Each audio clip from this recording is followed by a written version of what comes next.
clients. And, it's just kind of set out expectations, boundaries, these kinds of things. And it's like, listen, feel free to text, email, those inboxes are never closed, but don't expect a response until business hours, because I've got a life outside of answering everyone's work-life balance is so important.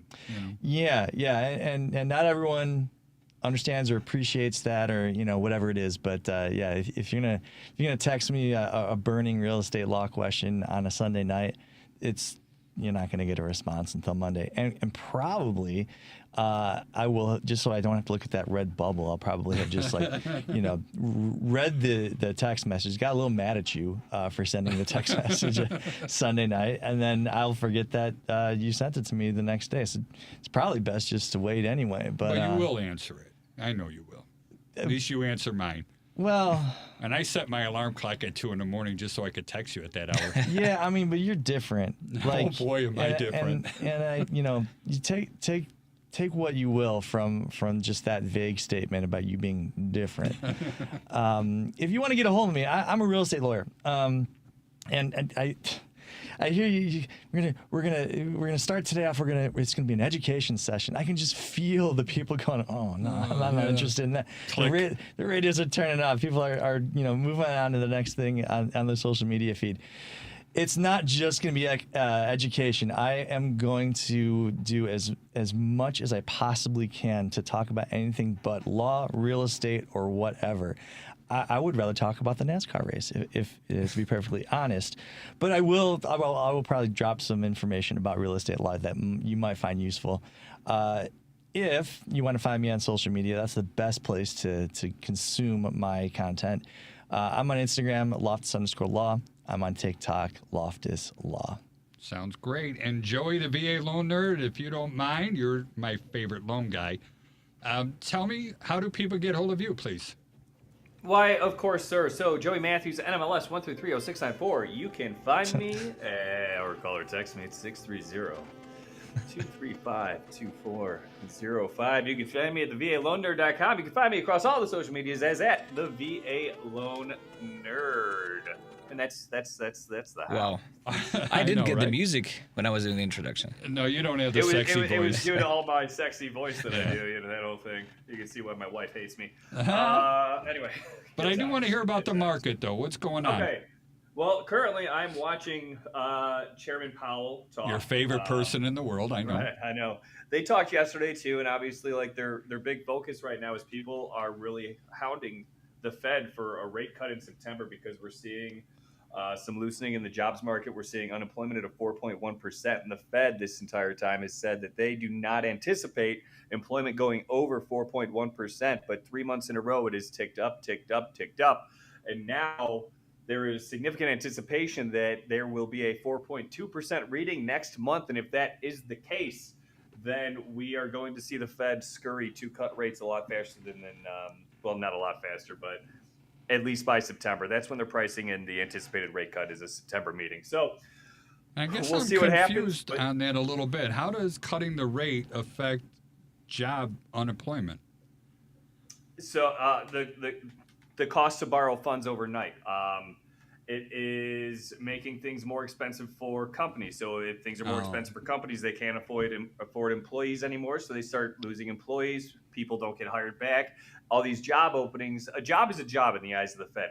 Well, not the Fed, but the Bureau of Labor Statistics, the BLS. So whether it's part-time or full-time really doesn't matter. If jobs are created, one job is one job. So we've seen a lot of part-time jobs open and full-time jobs lost. So while you're losing your full-time job, you're taking on one, maybe two part-time jobs. So there's a lot more. The jobs market is not currently as tight as people have thought it was, I would say. Or what does that mean, as tight? Few months. So hot. So Okay. there's not jobs open and people jumping to take them. People are losing jobs. Unemployment is still relatively low to history, but they're also talking about, the Fed has said we're not going to be above 4.1% unemployment. And I think that at the next month's meeting, we are going to be above 4.1%. We'll see. But, right, I'm a little Joey ignorant. Stradamus is betting zero. Yeah, you're doing great. But I'm I'm still a little ignorant on all this stuff, and I want a little help on it. So I look back at history, and this is how I see things. You know, everything was kind of doing okay, rocking and rolling. COVID hit. A lot of people lost their jobs, massive unemployment. You know, we kind of Printing get money. that. Say again? Printing money. Printing money, a lot of money, you know, and I get that. They drop trillions into the economy. Of course, that's going to cause inflation. Then we get that COVID under control, and people start going back to work. They're getting back out in the field again, and jobs go up. Isn't this kind of just a swing? You know, it's kind of, I don't know, like oversteering a boat, maybe. So you make your right turn, and then you got to kind of turn a little bit left to correct it back in there. Am I just too simplifying this thing? No, I think that's that is the best way to describe it. I think that they've just oversteered too long, and now they're going to crash into the other iceberg. Okay. Wait, whoa. Iceberg? We're talking about the United States of Titanic right here? What's going on? When I think of boats, I think of Titanic. You're steering to avoid one thing, and you run into another. Okay. All right. Sounds good. Well, what I'm hearing, Joey, so let me see if I can give you my take on it.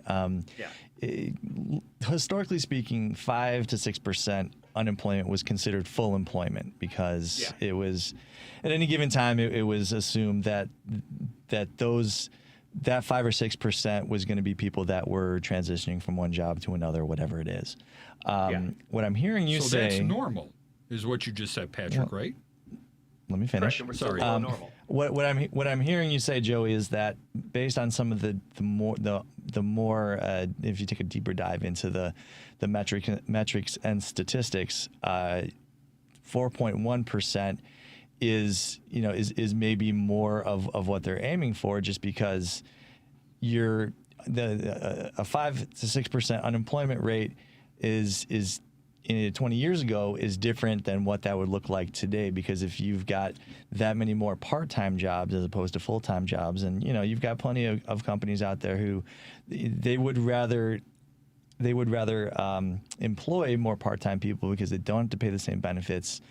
They're not subject to the same, for example, we've heard in our meetings that Illinois now requires a certain amount of PTO for every employee that works for you. I think for 36 hours plus a week, they're entitled to like an hour of PTO or something like that. And sick leave, and So what that will tend to do is it will, you'll get these people that went and got MBAs, and they go, well, you know what I figured out is I can just employ a whole bunch of people who are going to work no more than 34 hours a week, and I can get around all of that. And so now you've created all these part-time jobs. And so, I think what Joey said is that some people are taking on more than one job, or maybe they have a job and then they moonlight, doing DoorDash or, whatever Service it is. industry, A 4.1 unemployment rate may be more along the lines of the same as what the old 5 or 6% unemployment rate was. How do you see this, Vlad? I mean, you guys have, and when you say technicians, is that 53 licensed plumbers? Yes, Okay. correct. So you obviously employ a lot of people, all right, that comes in there. So, and you're dealing with larger numbers. How do you make sure that you have enough people to satisfy the demand for your services? Are you guys constantly hiring? Do you Constantly hire more? hiring. And do you lose people? How do you see the job market right now? Is it difficult to hire somebody? I know licensed plumbers are, a hot commodity because it's hard to get that license. I think it's hard to hire them, but I think I see 2 or 3 people every day interviewing in our company. Wait, say that again. We have like 2 or 3 people, like licensed plumbers, that are interviewing in our company. Wow. So we're constantly hiring. We're constantly looking for new people because we are growing pretty fast. I mean, we're trying to grow fast, but at the same time with saving that customer experience that we want to have for our customers. So we're constantly hiring, and we're also hiring people who are like new to this industry. So we can hire people who are, let's say, very good, like as salespeople who are have good customer skills, like we're building relationships with them. But we can hire them and like teach them their the trade. Nice. I like all that. And what is the goal of J. Bland Plumbing. Like for me, I got a big audacious goal. I want to be at 50 home inspectors in our company. I want 50 passionate people that want to be there. Right now we have 11. So yeah, that's a big audacious goal. And I don't want to lower our quality of service at all right, in order to make that happen. What is Blanton's goal? Actually, I think it's the same goal. So we want to be, I don't think we want to be the largest company, but we want to be the best company. We want to only focus on residential plumbing. So that's our goal. We don't have a goal in terms of the number of licensed plumbers we want to have in the company. We just want to be like the best in our craft. So you end up with your reputation and stuff like that. Joey, I'm curious now. I know you want to grow your mortgage business as well. Do you have, a goal for people and expanding? Yeah, so I do. I hire people, right? I hire mortgage originators, and I know where I'm weak, and one of the things that I've also prided myself on is identifying that and identifying where others are strong, where I am weak. So I just recently made someone a sales manager for the team who is creating metrics and plans to help our team hit goals so we can continue to grow, right? Because at the end of the day, it does cost money to grow, period, right? Of course. You have to spend money to make money. You have to spend money to hire people. You have to make tough decisions. And it's all part of, Is it like an operations manager? The person who you are... No. So I do have an operations manager that I am looking at, which is going to be fantastic when I can afford to bring that on, right, for my branch itself. But no, I brought on a sales manager who is a loan officer himself, but he's always been very analytical, and he's always tracked metrics really well. I've never been a metric tracker. I've just written a lot of loans. I've never tracked where they came from, anything like that. So he is working with the team to identify where things are coming from and helping us grow with our realtors, work with more realtors, all those wonderful things that I have never focused on. I've always just gone straight to my firefighter, my cop, my Marine community, and that's where I've gotten loans. So he is implementing a lot of different things for our group to grow right now. And it's been awesome watching it happen because it's already helping. It's been less than a month.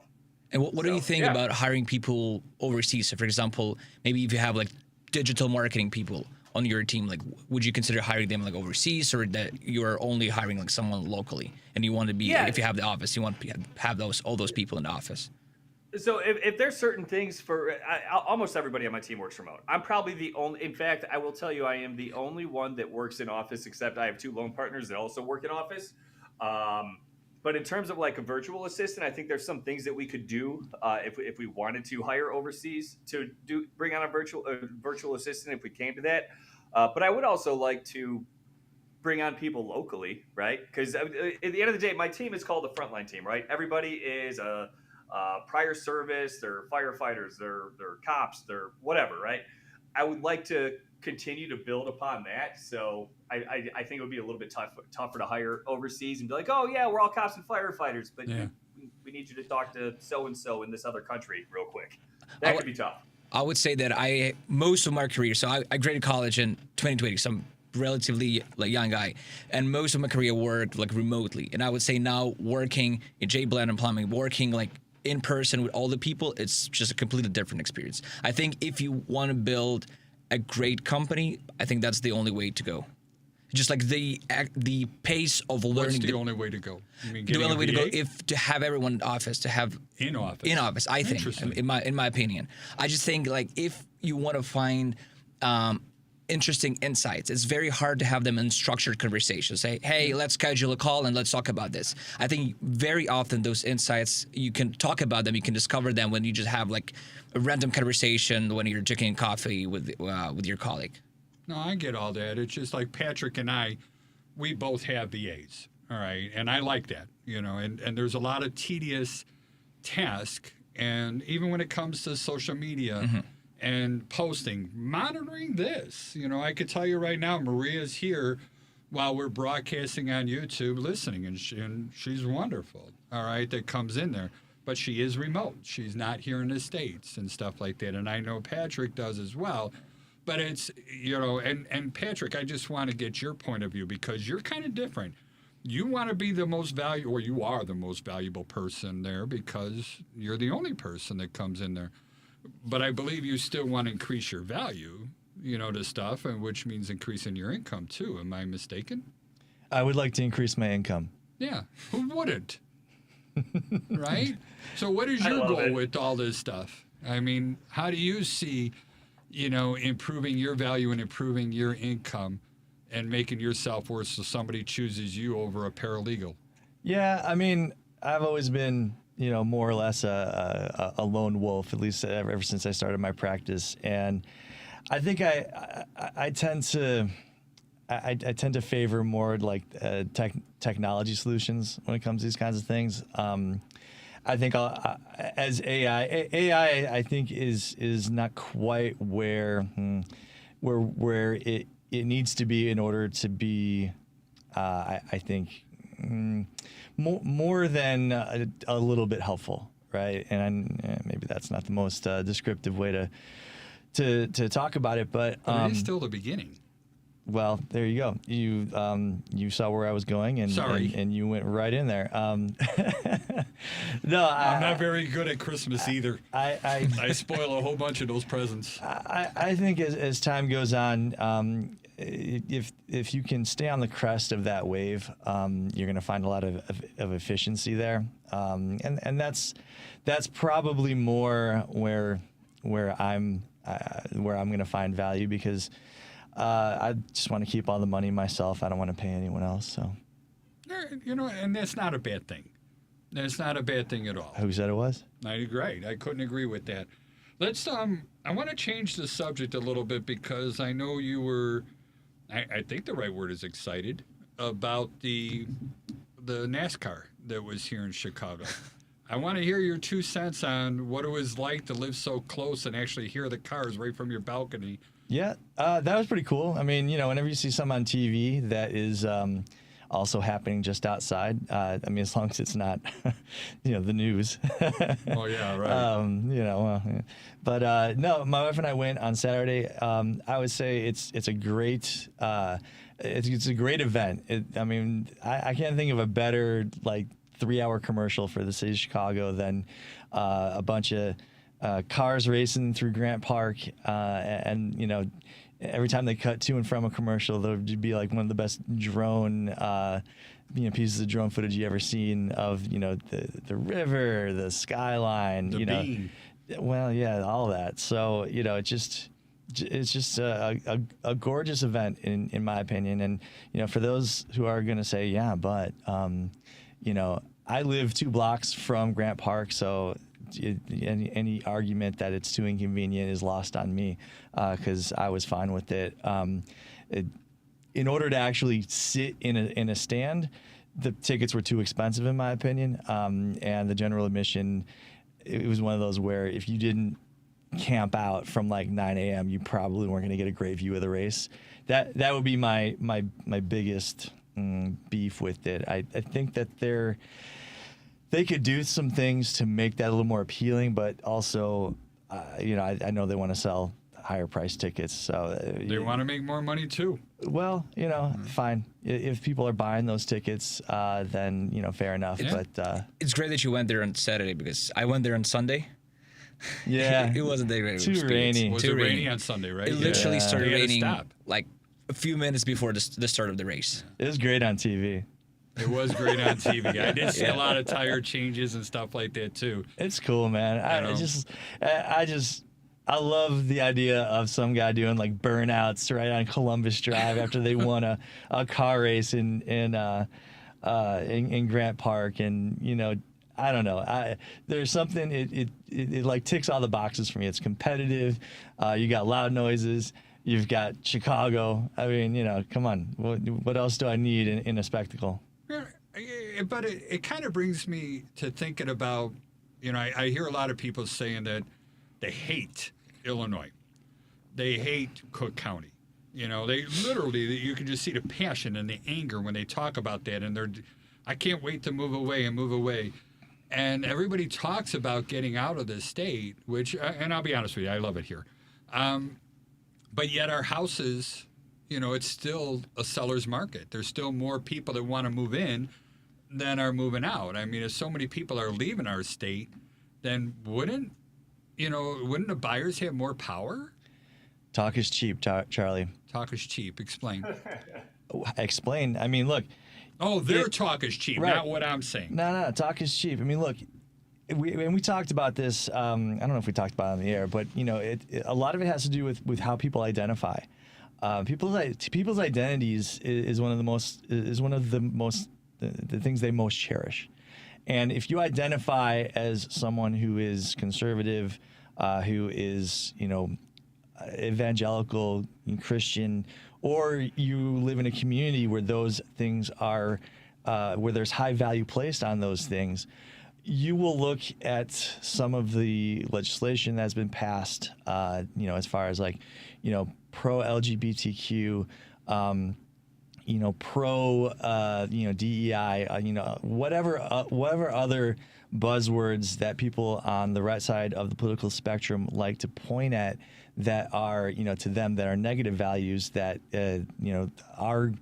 our government and the majority of our people find enough value in it to protect it, abortion rights, whatever it is. I'm on 820 where facts matter. I can say that all of those things. Yeah. I am pro all of those things. I can't. If you would have told me 10 years ago that in 10 years' time you'll be so proud of your state government that you won't even know what to say, I'd have been like, nah. There's no way. There's no way. If you'd have told me, in the depths of the Rauner Madigan, wars down in Springfield, where everything, I mean, it's just the so night and day. I mean, our credit rating is getting better. Yeah. We have budget surpluses. We're protecting Quality the of rights life of is the most good. vulnerable people in our state who need their rights to be protected. Yeah. I couldn't think of a better place to live, to be quite honest. Me too. And with all of the faults, we're and not perfect. look, could we do better? Yes, of course. Everybody and, can. and we're trying. Yeah. We're darn sure trying. I'm super happy about all of those things. And when people talk about, I can't wait to get out of this state, it's like, you're entitled to have the opposite opinion of mine, but my identity is that, making Illinois and Chicago and Cook County a place where the playing field is as level as we could possibly make it for as many people as possible to thrive.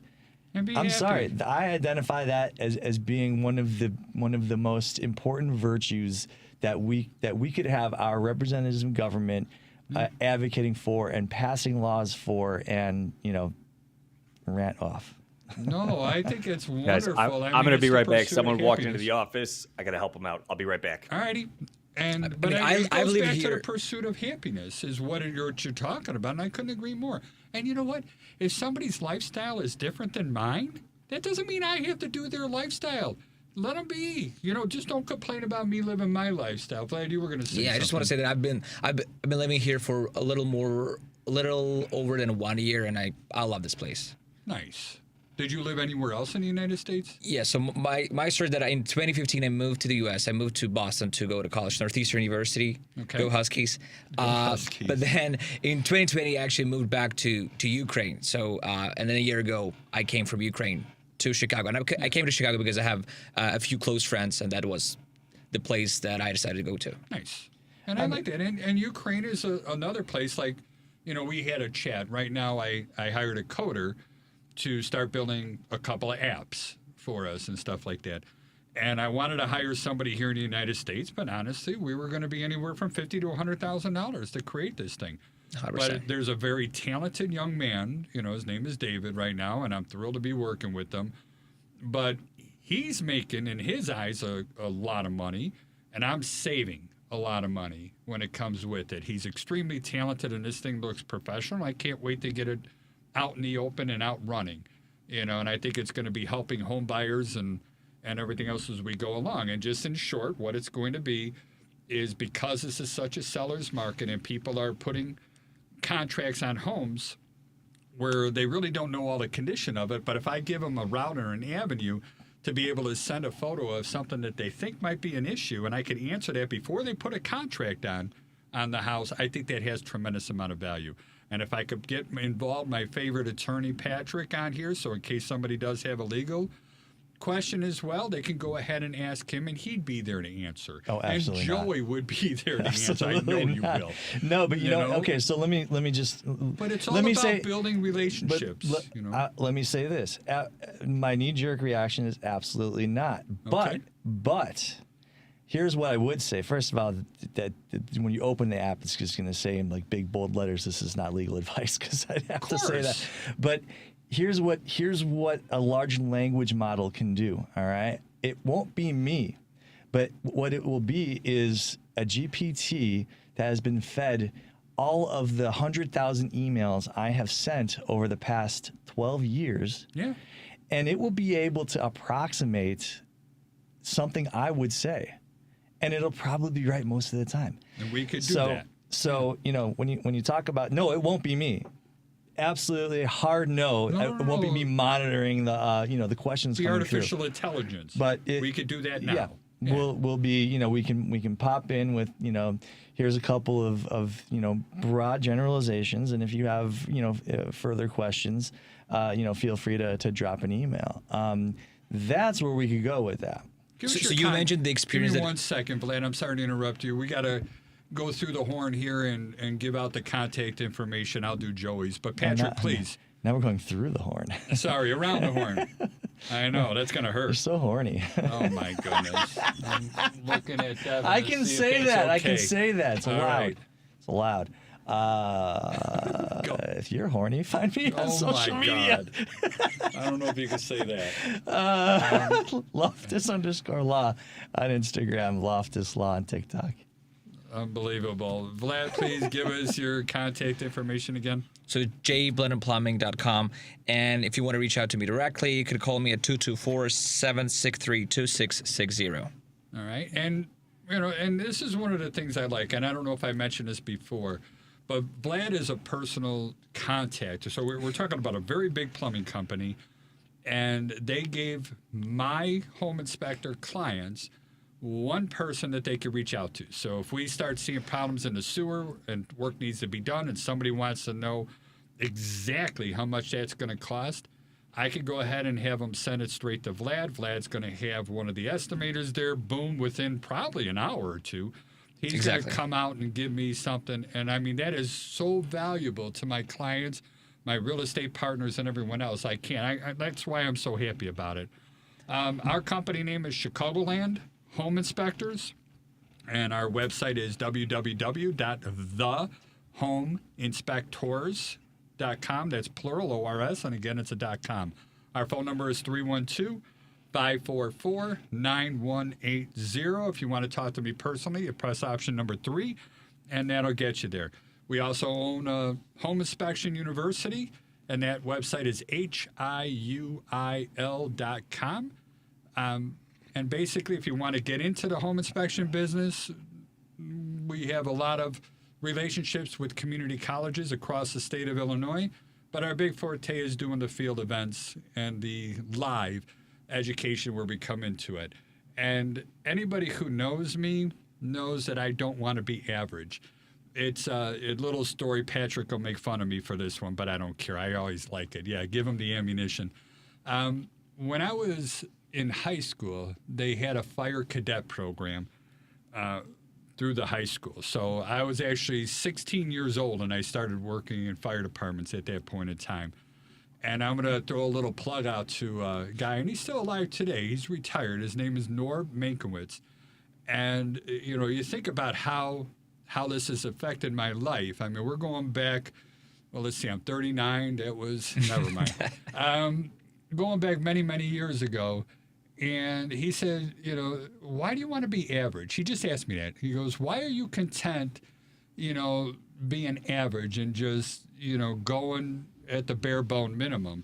And I couldn't answer that question. I really didn't know, you know, and I was just afraid to risk anything and try to make something happen.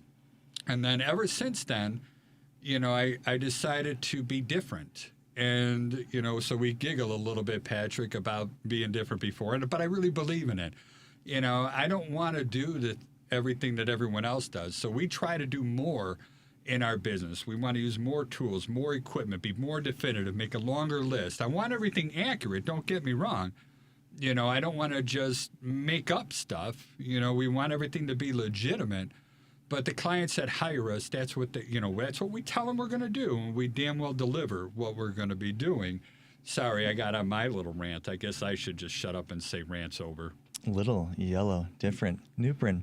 Anyone remember Nuprin? I don't. You wouldn't remember Nuprin. It was probably before your time. Was that a newspaper? Back in our day. Nuprin was like a Advil like competitor. Oh, I do need some of that. My knee hurts. I don't know. You get in your time machine and go back to 1992 and you'll find some. Oh, my goodness. Yeah, I end up getting a whole bunch of Advil. But, you know, Vlad, I'd like to go back to you, at least until Joey gets back, because I want to hear. I just realized that I'm muted, and I've been talking this entire time. Oh, I'm so sorry. Joey, I do want to get your man, contact. these guys hate me. No, That's not awesome. at all. Give Joey, me your contact. Joey, info. I could hear you the whole time. That's not true. Oh, good. All right. We're having a good time. My name is Joey Matthews. You can call or text me at 630-235-2405. Find me at thevaloannerd.com or across all the social medias as at the VA Loan Nerd. All right, let's put him back on mute. Yeah, what do you know? What were you going to add to all that, to my little rant? I am an idiot. Sorry. I honestly, I when I get distracted, my short-term memory goes away. So I'm out. Yeah. But, you know, same thing, though. You were in the fireman business, and you did it for many years and stuff like that. And why did you even get into that job? And how do you see what you did there, how does that help you today? Yeah. Okay. So, for me, the service sector, if you will, has always kind of been in my family's blood, if you will. My grandparents, my grandpa, and my grandpa were partners on Chicago PD. My dad was a cop in Chicago. I'm the first and only firefighter in my family ever. Everybody else has been a You cop. do realize that makes you a black sheep, right? It makes me the smartest person in the room as well. There you go. at the That's my holiday boy. parties. Right? Yeah, where else are you going to get paid to nap? But why did I do it outside of, being pushed by friends to get into the fire service after, wanting to, and testing for police jobs and whatnot, and my mom saying she'd kill me if I ever ended up on CPD. That doesn't I don't know. make sense. After my dad was killed when I know. That's why I said that's the why. That's the why. But you can't. Yeah, I glaze over that. Anyway, no, it just, oh man, it's tough, right? So I was in the Marines for a long time, and I loved it. I loved the brotherhood. I loved the camaraderie. I loved feeling like I was helping, right? Even though at that time in my life, it's a lot of male bravado, machismo, and we're at war and we're helping the country. And honestly, what was that war even for? But then getting out of the Marines, going to college, I was actually pre-law. And man, I saw those placement rates in 2008, 2009 It wasn't pretty. for college grads. I was like, yeah, there's no effing way I'm going to do this.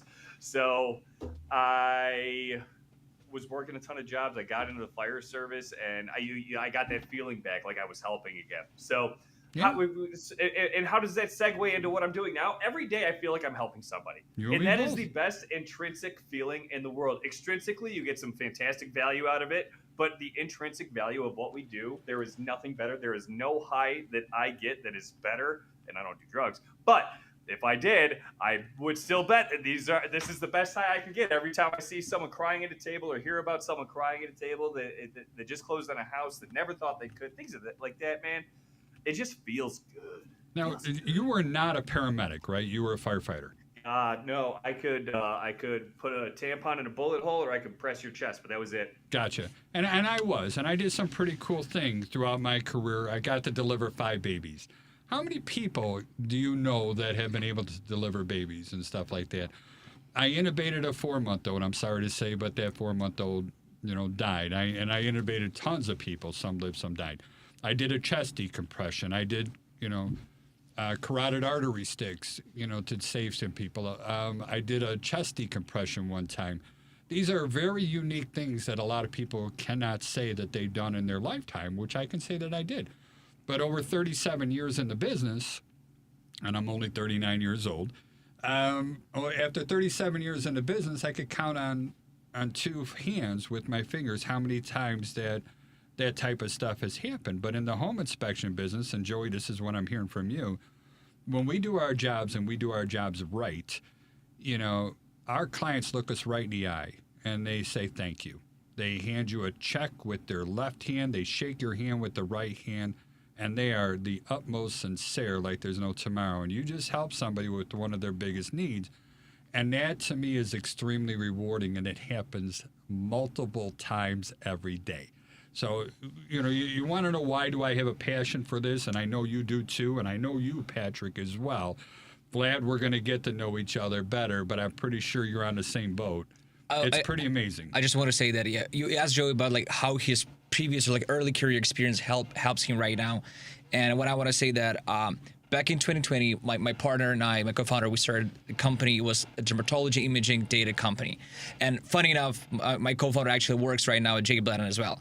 So essentially what we did is we created this community and network of dermatologists across the world, and we built one of the largest dermatology imaging data sets.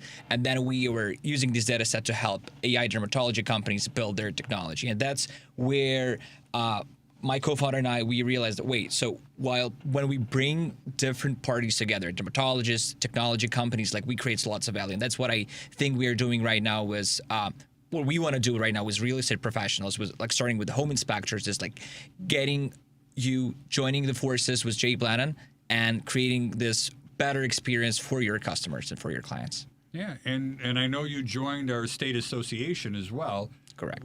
And hopefully we're going to get you to build a lot of relationships there, but I don't know. You know, and actually, can I say one more thing? What I really love. So after this company, I work a little bit in outsourced development. And what I want to say that what I love about this industry is that before, I very often feel like we were building like very simple, like stupid apps for our clients. And sometimes it was very discouraging because I felt sometimes that I was solving problems that were not that significant. And right now, like in plumbing, we are solving the problems that actually ruins customers, clients' day-to-day experience, and that's amazing. When plumbing goes wrong, it goes really wrong. You know, so when you get a collapse or you get a total blockage in a sewer lateral, now we're talking about feces, urine, wastewater, all that stuff backing up, and it's going to enter the home. Yeah, and it might be your birthday, it might be Christmas, and yeah, and it's not into fear-mongering and stuff like that, but, and this is one of my, I don't know if beef is the right word, but I wouldn't mind getting, you know, if you have opinion on this, it's the lack of maintenance that we do to plumbing, all right? It's, you know, like we have a lot of older inventory here in the Chicagoland area where we have a lot of clay tile sewer laterals, right? I want to say just about 90, if not more, % of them, we're going to have roots in there. So getting on a routine, and it changes for everybody, but getting on a routine for, you know, prophylactic rotting, I think is a very good thing. 100%. And even with water heaters, this is another peeve I got. We treat water heaters as a disposable product. You know, nobody changes an anode rod. Nobody changes the pressure relief valve. I can't tell you how many times people actually flush these things, if they ever flush these things. So we just let them go for their 15, 20 years. Charlie, it's fine. What do you mean it's fine? If it's working, it's fine. These things I'm are not worried about goofy it. expensive. I mean, I hear bids of $5,000 for water heaters. I don't know if that's overcharging or if that's what the going rate in labor is. You know, it's just kind of crazy. Maybe not. It depends. I mean, how fancy is this? How big is your place? How big is the water heater? I mean, you know. It's a standard 40-gallon water heater. I had $5,000 sounds like too much, but I wonder, is there someone in the room we could ask about what it should cost? So I would say that in terms of the maintenance, for example, you mentioned jetting and rotting of the sewers. So we would usually recommend it like once a year, once in 2 years, just because like if there's a tree root, you'll have some problems because it's growing. You don't look at it very often into the sewer. it will create you the problem. Now Some of your the best fertilized water in the world is in those sewers. I'm sorry, 100%. And I know it's gross. yeah, it takes somebody to actually do and go and do the jetting and rotting. But if you don't do it, 5 years, 6 years, and you might have even bigger problems. You might fix your basement, like different things. Or if it shifts the tile, and now you're going to have to dig things down, and start replacing some of the sewer laterals. That's when you start getting into the $5,000 and above ranges, and it gets crazy. Where it does that stuff. It's expensive, yeah. But I guess it's out of sight and out of mind. It's fine. Yeah, true. I'm not worried about it. Oh my God! You are like the devil's advocate today. I live in a high-rise condo, so all of this is just high. like I do not, this doesn't even enter my consciousness. Those are the garden level people that have to worry about those problems. Is that what I'm hearing? I would never ever buy a duplex down or a garden level. You are just asking for trouble. Okay. Asking for trouble. I mean, even if it's built just perfectly, you're gonna get a power outage at the wrong time and your ejector pit is gonna water follows the law of gravity, right? That was always. The thing that we when I was working in construction all those years ago, when we would have water leaks, those were some of the hardest things to deal with because it's almost always coming from someplace you can't see, and so all you can really do is kind of guess that since that's the one law water cannot on its own violate, you find where it's manifesting itself and you work upward. Look up.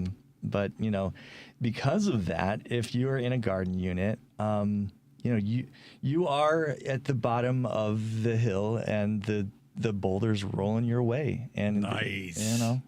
Boulders roll downhill. Is that what I'm hearing? Gravity, bud. That's all there is to it. But on the same note, top levels, you have to worry about roof leaks. Bottom levels, you worry about radon and sewer backups. There's differences. But in a house, you get both the upper and the downer. Yeah. Well, so if you're talking about which would you rather have, I'd rather be dealing with a roof leak personally, just because. Clean. Well, that's one thing, but also. If you want to think about it from an insurance perspective, with a roof leak, I'm probably not arguing with my insurance company about whether it's flood. Which is, in case you're wondering, if it's considered flood, it ain't covered. If it's not considered flood, and the definitions and the margins are very slim when it comes to that. It's very much, can we fit it into the definition or not? And it depends on the insurance company you have. Do you have a good insurance company, or do you have one that is looking to save some money this quarter? It's all fun. But yeah, as far as and I guess they're always looking to save some money this quarter. Seems that way. Well, right now, I know that a couple of the insurance companies are starting to require home inspections on houses and multifamily properties and stuff. And the rumors, and I have nothing to back this up, so it's pure speculation. This is so good. Go I'm ahead glad we're and getting throw this the out there. Is it like a malarkey state flag. law or just like... Not a state law. It's a business type thing that they're choosing to do. But the rumors that I'm hearing is they have too many clients, I guess, or potential clients coming in there, and they need to slow the process down on bringing on new clients. So they're increasing the hoops that the clients have to jump through. Is it in Illinois or? I don't know if it's nationwide or just Illinois. All I know is I'm getting a lot of phone calls from these insurance agents, from multifamily condo associations and stuff like that. I'm getting a lot of phone calls to go ahead and do this, and we finally figured something out on how to make it affordable to everybody else and still be compliant to give them the information that they need. Is it like a big portion of your business right now? Right now, no, but I'm hoping to increase it and make it a bigger portion of our business, without a doubt. And Vlad, you don't know this on our company, but one of our selling points is we only do one inspection a day, right? But that still leaves maybe an hour or two, free time. But I don't have enough to put a total full inspection in there. That's going to overwhelm our inspectors. But something like this that's very lightweight and can be done on site, this, especially if they're doing a condo, which are always easier to do, then they could go ahead and pick one of these things up. I think that would be very beneficial for our clients, or not our clients, but our home inspectors, where now they could pick up a second inspection, and yet they're not going to affect the quality of the first inspection that they did for that client. You know, I don't know if that makes sense at all. It feels like that's going very much in the wrong direction. I need to stop picking up new premiums because I've got too many claims on my current customers. It's like, I don't know if it was claims, but it was, new clients. I don't know if it was claims. I mean, that they get paid by virtue of people paying premiums. I don't know how slowing down. We got so much business. We got to slow down here. I mean, the claims is where all the expense is. So, I don't know. Maybe I don't have all the details Well, I know in necessary. Florida it's a big deal, these 4-point inspections, and that's only the state of Florida. Yeah, Florida's a different animal entirely. Oh my God! You know, and you want to talk about, it's always important to remember that real estate is very much local and even neighborhood by neighborhood, and it even could be block by block, depending on where you are. But certainly, if you look at a real estate market like Florida and you want to try to compare apples to Chicago, you're not going to get very far. California is experiencing some of the same things on a somewhat smaller scale. Like the entire state of Florida, it could be, at any given time hit by a hurricane. Not all of California is going to be engulfed in a fire, but both of those things are really, really making houses a lot less affordable in those places. It's a sneaky way things are getting less affordable, and a lot of people are trying to get out of those places as well. Because of those insurance rates are going up and people making, like if your roof is 20 years old, it doesn't matter if you got 50-year shingles on this thing or not. They're just going to make you replace it. Yeah. And it's like, that's a big chunk of change. Yeah, can be. Joey, what do you know about replacing a roof? Is that expensive? Yeah, it can be expensive, and I know that construction loans are the worst thing in the world. I'm sorry we ran too much on this other stuff, but tell me more, Joe. No, I'm totally kidding. No, obviously replacing a roof is expensive. What's nice though is if you do a VA loan, you can just self-certify that repair with invoice from the roofer and pictures from the roof actually being completed. Sorry, totally sidetracked. And as you were talking, I was thinking about the construction loan stuff because I just got another message about it. I'm just losing my mind over here. Give us the quick scoop. We only have a couple minutes. But oh my God! Again? I know. I'm going to do this. I don't want to hear the whole half-hour thing in 2 minutes. I've done so many construction loans, and I've never brokered one out. I brokered one out, and now I'm brokering another one out. First one, I feel like they just gave me the red carpet treatment. This one, I'm in month 6 right now, and they keep moving my goalposts for a clear to close, and it is driving me nuts because month the 6? borrowers have been cleared. February 26th, we got the contract. The borrowers have been cleared for so long, and AFR, that's who it is. It's AFR. I don't care. Leave that in there. I hate you. Are they a sponsor? I hope not. Don't care. But oh my gosh, if you hear that name, run away. Can I ask you what's the average loan value if there is like an average value there? When you're doing construction, it depends on the area. It depends on. At the end of the day, it can be all over the place. You see some new construction going for $300 in some areas, some for $200. This one happens to be for $700. I've seen construction for $2 million. It just totally depends on the economic situation of the client and who they're working with, all those good things. And you work across those different segments? I work across everywhere, yeah, because the connections I made while I was in the Marine Corps, they're national. So if I'm doing work in the Northeast, generally it's going to be higher loan values. If I'm doing work in the South, it's the lower loan values. It's just I met people all across the country, and I work with people all across the country. So yeah, I just finished construction monitoring in Oak Brook. That was $2.6 million. It was a beautiful home, and it was fun to watch go up. But we are getting kind of towards the end. And Joey, if you don't mind, give us some final words and then your contact information, please. I said my piece. My name is Joey Matthews, the VA Loan Nerd. You can find me at thevaloannerd.com or across all the social medias as at the VA Loan Nerd. You can call or text me at 630-235-2405. And just out of curiosity, when it comes to VA certifications and FHA stuff, Is there a need for mortgage brokers to have a relationship with a good plumbing company? Is there a need to have? I would say that it's always good to have a guy, period, because things do come up.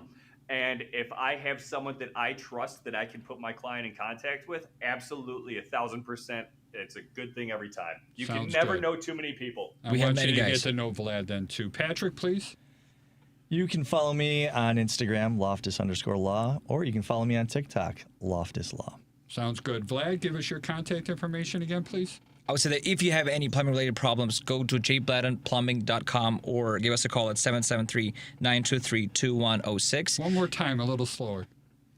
773-923-2106. Okay. And if you're a home inspector, if you're a real estate agent, if you're a real estate professional, and you want to, we are working on creating a partnership program together with you. So if you want to reach out to me, it's 224-763-2660. Sounds good, and I'm thrilled to have a relationship with you. My name is Charlie Belfontaine. We own Chicagoland Home Inspectors. I'd like to give a thank you to Devin Tingle. He's our producer, makes everything work. And again, my name is Charlie, and I am